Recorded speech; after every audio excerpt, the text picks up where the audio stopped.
Menzies, ayer y hoy, aprendiendo del pasado. De Menzies, ayer y hoy. Cuando los argentinos no encontramos una explicación a nuestra realidad, por lo general es porque no nos preocupamos por averiguar las causas y los motivos por los que hemos llegado a este estado crítico de nuestra sociedad.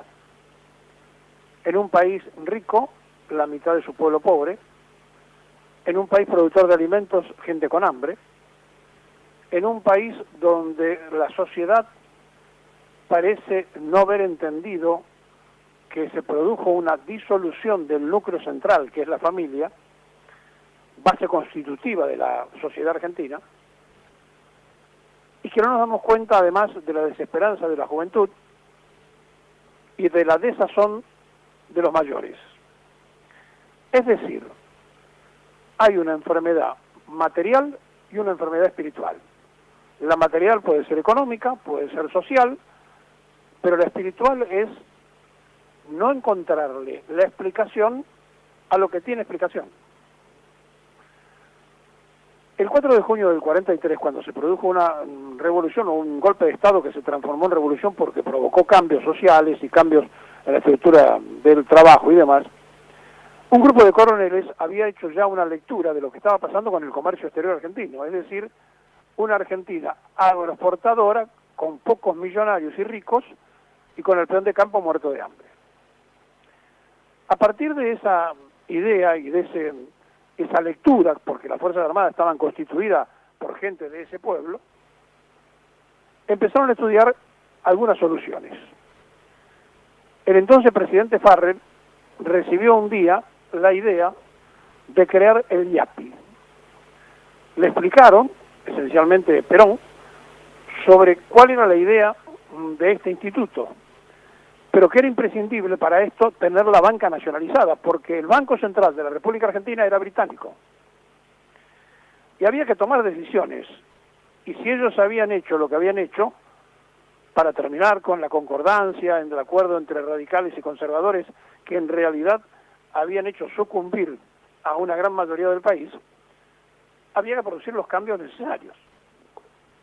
Y así las cosas toman decisiones, y aparece el decreto 15.350 para la creación del IAPI,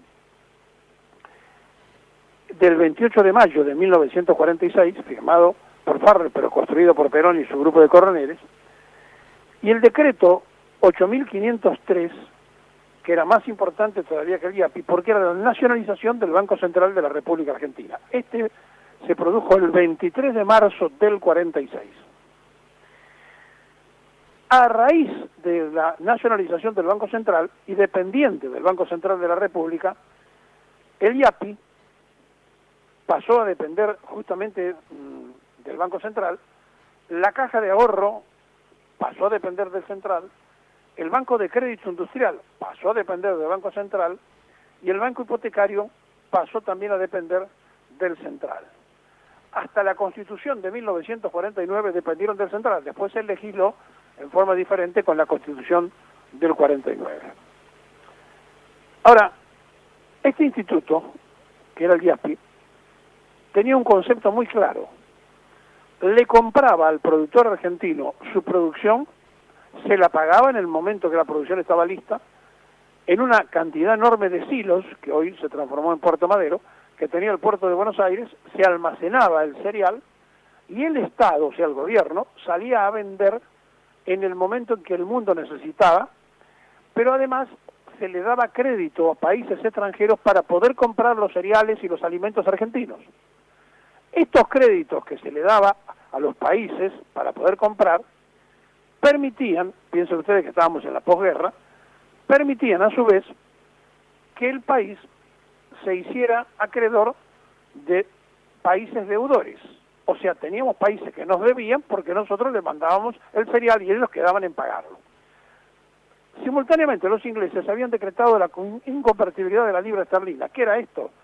Que solamente se le podía comprar a Gran Bretaña con esa moneda, y Gran Bretaña había venido de ser bombardeada y de estar participando en la Segunda Guerra Mundial, no podía producir nada. Sin embargo, Perón le encontró la vuelta, porque le compró entonces los ferrocarriles, le estatizó los ferrocarriles, le compró las empresas que estaban en manos británicas, pero además, con el IAPI y los créditos que se le daban a los países, empezó a invertir en astilleros, tanto británicos como holandeses, para la construcción de barcos de carga y de pasajeros. Pero mientras tanto, se desarrollaba el astillero Río Santiago. Es decir, se hacía todo en simultáneo para poder darse cuenta la Argentina, en ese tiempo y en ese momento, que lo que ya estaba gobernando, por supuesto, el gobierno de Perón, que ya era imprescindible tener una flota mercante para poder llevar a buen puerto y al precio que nosotros fijábamos los cereales. Y así, con la tonelada de carne, ocurrió que cuando Perón le puso el precio a los ingleses dijeron, no, ese precio no lo pagamos. Entonces Perón le contestó, bueno, vamos a ver, ustedes tienen hambre, nosotros tenemos la carne, vamos a ver quién gana esta pulseada. Y por supuesto terminaron pagando la carne el precio que Argentina quería. Cuando un país productor de alimentos está en esas condiciones, que tiene soberanía económica y soberanía de decisión, puede resolver cosas. Mañana se va a reunir la mesa de enlace con el presidente de la República para ver si le encuentran la solución. Y la solución es una sola. El Estado debe participar activamente en el control, porque además cada vez que se le ponen retenciones, las retenciones a las multinacionales, que son 7, 8, 10 empresas extranjeras que son las que terminan comercializando el grano, resulta que se la trasladan a los productores. Y no hay nadie que se anime en la Argentina a decirle, la tienen que pagar las empresas extranjeras.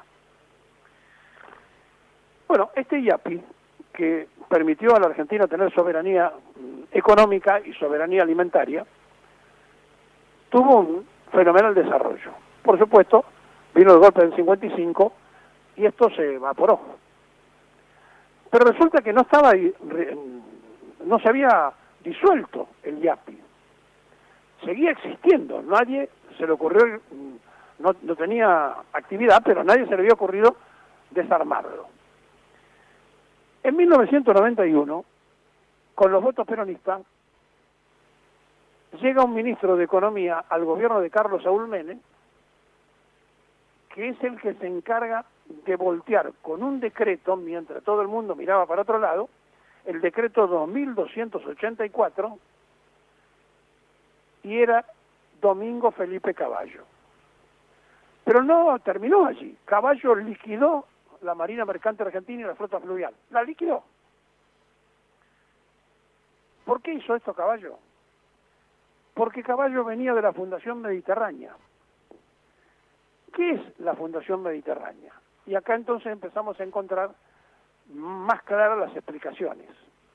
La Fundación Mediterránea, que se crea después del golpe de Estado del 76 en la ciudad de Córdoba, participan 34 empresas de primera línea, y allí Astori, es el empresario que tiene esta idea, hace que la Fundación Mediterránea empiece a trabajar activamente. En los años 70, Juan Schiaretti, el actual gobernador de Córdoba, participaba activamente en la universidad después de haber egresado del Colegio Militar General Paz, del Liceo de General Paz, con medalla de oro, participaba activamente en la tendencia revolucionaria del peronismo. José Manuel de la Sota participaba en la ortodoxia peronista, venía de Guardia de Hierro, y estaban enfrentados. Schiaretti se tuvo que exiliar en el año después del golpe, se fue a Brasil, empezó vendiendo baratijas y terminó como funcionario de la FIA de la familia Macri en Brasil. Cuando regresó a la Argentina, Astori lo nombra, porque es contador público, lo nombra, se recibió además muy joven, a los 21 años, gerente financiero del Grupo Astori, el fundador de la Fundación Mediterránea. ¿Y qué hace la Fundación Mediterránea? Lo tenía Domingo Felipe Cavallo adentro, entre tantos otros. le pone $1 millón a De la Sota para que Caballo sea diputado nacional y le financia la campaña en Córdoba. Y Caballo sale diputado nacional. Se exhibe con su pensamiento y termina siendo ministro de Menem. ¿Y a quién lleva? A Industria, como secretario de Industria, a Juan Schiaretti. Había colocado la Fundación Mediterránea a 2 de sus hombres. Simultáneamente, la Renovación Peronista tenía a Carlos Grosso, gerente de la familia Macri, operando también en lo que era la Renovación Peronista. ¿Por qué les cuento estas cosas? Porque son los factores de poder oculto los que operan permanente y constantemente para que las cosas no terminen como tienen que terminar, sino para que terminen en amos capitalistas privados, que ponen funcionarios y sacan funcionarios. Y De la Sota y Schiaretti terminan juntos, haciendo la alianza en Córdoba y alternándose en el gobierno y en el poder. De la Sota estuvo preso en el golpe de Estado, Schiaretti se escapó a Brasil.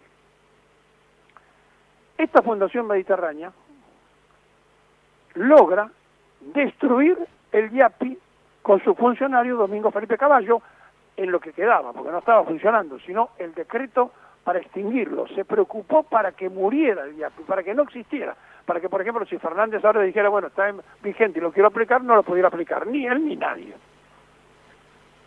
Era una cosa innecesaria, pero lo hicieron. Se aseguraron de que el IAPI no funcionara. ¿Por qué? Porque el IAPI era la soberanía del Estado Nacional sobre los cereales, sobre el campo y sobre la minoría oligárquica que explota permanente y constantemente la economía argentina. Entonces, si no terminamos de entender cómo juegan las piezas, y no terminamos de entender que a algunos todo le viene bien, y cualquier tranvía lo deja en la plaza, difícilmente podamos comprender lo que nos está pasando. Alberto Fernández fue legislador de Domingo Felipe Caballo cuando la fórmula era Caballo-Vélez en la Ciudad Autónoma de Buenos Aires. Mientras, por otro lado, había otra fórmula de Terraño, Vilma Ibarra, que patrocinaba el radicalismo. Vilma Ibarra, que fue pareja del presidente de la Nación, ahora es la secretaria legal y técnica que le lleva las cosas que firma el presidente. Y fue la candidata de Terraño, y el presidente fue el candidato de Caballo. Entonces, cuando nosotros decimos que estamos esperando cosas diferentes, tenemos que pensar si se van a dar o no se van a dar, pero tenemos que saber orígenes, para poder interpretar momentos de lo que nos está ocurriendo. Y entonces, cuando estas cosas se entrecruzan entre sí, uno empieza a mirar y a tratar de entender cómo es que la Argentina, un país rico, tiene su gente pobre. Bueno, por estas cosas. Por los operadores permanentes y constantes del capitalismo privado que logran torcer el brazo por derecha y por izquierda y que se llevan finalmente lo que ellos vienen a buscar, que es el negocio. Ellos, cuando llegan al Estado, es para chuparle la sangre al Estado. Y así entonces inventan también en su momento empresarios, gerentes y CEOs de empresa con el gobierno de Mauricio Macri. Entonces, si entendemos esto, vamos a poder entender que no todo lo que se nos dice y se nos muestra es como nosotros creemos que es. Porque nadie puede discutir que el voto peronista lo hizo a Menem presidente y a Duhalde vicepresidente, y simultáneamente las medidas que se tomaron no tenían nada que ver con ese pensamiento. ¿Y cómo se hace? Bueno, la mayoría que participó de ese gobierno, a mí me participaron en ese gobierno, pero cuando las cosas no eran como tenían que ser, me fui de ese gobierno, a los 6 meses, no me quedé a ver cómo seguía. La mayoría se ha quedado, se ha reciclado, y como si nada hubiese pasado, al otro día hablan de otra cosa, y un día son revolucionarios, otro día son conservadores, otro día son liberales, socialistas, o lo que venga. Porque no tienen una identidad, no tienen un ADN que los defina. Pertenecen a yo me salvo y no me importa lo que viene atrás. Y como la sociedad cuando tiene que elegir no bucea, no busca, sino que se deja llevar por las cabezas de listas, cualquiera termina sentado en el lugar donde no tiene que estar y ninguno de los que participa votando piensa o se imagina cómo se financian las cosas. Por eso Vicentín vació el Banco de la Nación con complicidad de Mauricio Macri, porque estaba financiando a todo Cambiemos en el país. Y por eso, cuando amagó Fernández hacer lo que quería hacer, no lo hizo, porque otra vez se cruzaron los intereses y otra vez se paró y no se hizo lo que había que hacer. Entonces, cuando mañana se junte con la mesa de enlace, ¿de qué van a hablar?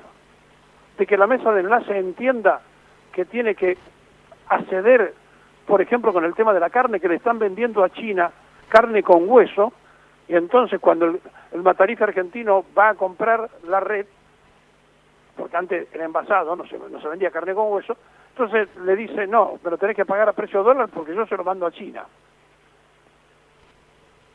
Le van a decir qué hacer con el maíz, que cuando le ponen el mismo precio porque están exportando el maíz, porque los commodities avanzan con un dólar que se deprecia, y entonces todo es exportable, y además Argentina necesita exportar, que por un lado está bien, pero por el otro lado le complican la economía argentina, y a usted que es jubilado y gana la mínima, tiene que pagar 700 pesos el kilo de milanesa, porque los señores exportan la carne a China y no les importa si los argentinos tienen que pagar el mismo precio en dólares, aunque aquí ganemos en pesos y los casos de los jubilados estén en la línea de pobreza.